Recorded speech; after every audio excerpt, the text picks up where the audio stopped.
સુરતના આંજણા ફાર્મ ખાતે આવેલ મોમાઈ માતા મંદિરમાં સાલગીરી નિમિત્તે દર વર્ષની જેમ આ વર્ષે પણ પાટોત્સવની પરંપરાગત રીતે ઉજવણી કરવામાં આવી હતી। મોટી સંખ્યામાં ભક્તો ઉપસ્થિત રહી મહાપ્રસાદીનો લાભ લીધો હતો। સુરતના આંજણા ફાર્મ ખાતે આવેલ 700 થી વધુ વર્ષ જૂના મોમાઈ માતાના મંદિર ખાતે માતાજીની સાલગીરીની ભવ્ય ઉજવણી કરવામાં આવી હતી। દર વર્ષે જેઠ સુદ છઠ પરંપરાગત રીતે ઉજવાય છે। મંદિરની સાલગીરી નિમિત્તે નવચંડી યજ્ઞ, મહાઆરતી, 56 ભોગ અને મહાપ્રસાદીનો કાર્યક્રમ યોજવામાં આવે છે।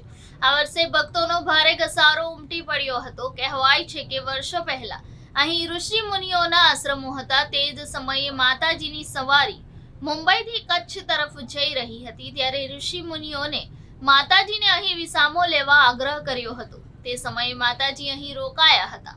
વધુમાં મંદિર વતી ભક્તોએ શું કહ્યું આપણે પણ સાંભળીએ। યોગિનીબેન અજયગીરી ગોસ્વામી। અહીંયા ઘણા વર્ષો પુરાણું મંદિર છે અને દર વર્ષે જેઠ સુદ છઠના દિવસે માતાજીની પાટોત્સવ ઉજવવામાં આવે છે ધામધૂમથી।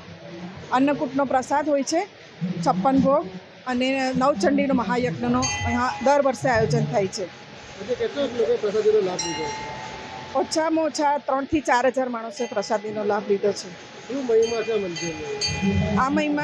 આ માતાજીનો મહિમા એટલો બધો પુરાણો અને અત્યંત છે કે મોરાગઢથી માતાજીની સવારે નીકળી હતી મોમાઈમાંની, અને અહીંયા માતાજી રાતે વિસામો લીધો અને ત્યાંથી પછી બોમ્બે ગયા છે માતાજી। અહીંયા મારું નામ અજયગીરી રમણગીરી ગોસ્વામી છે। કઈ જગ્યા છે, કયા પ્રકારનો કાર્યક્રમ? આ આંજણા ફાર્મ ખાતે આવેલું શ્રી મોમાઈ માતાનું મંદિર છે। અહીં આ મંદિર ઓછામાં ઓછું 700 થી 800 વર્ષ જૂનું છે।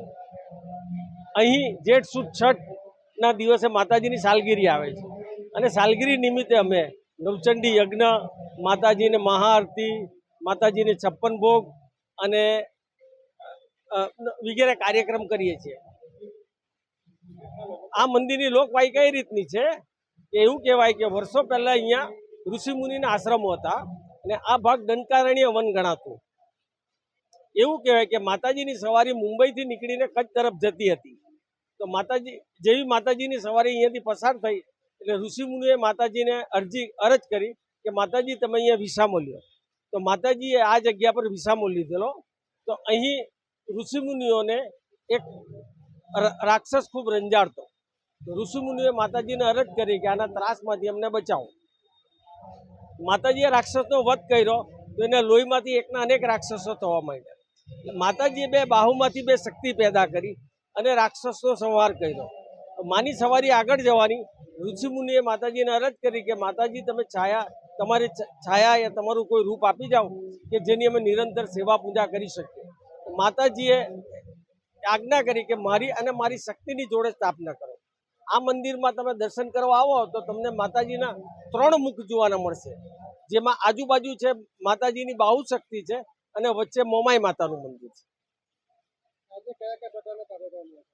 અહીં માતાજીની સાલગીરી નિમિત્તે મહાઆરતી, માતાજીને 56 ભોગ, ભંડારો અને નવચંડી યજ્ઞનો કાર્યક્રમ હતો।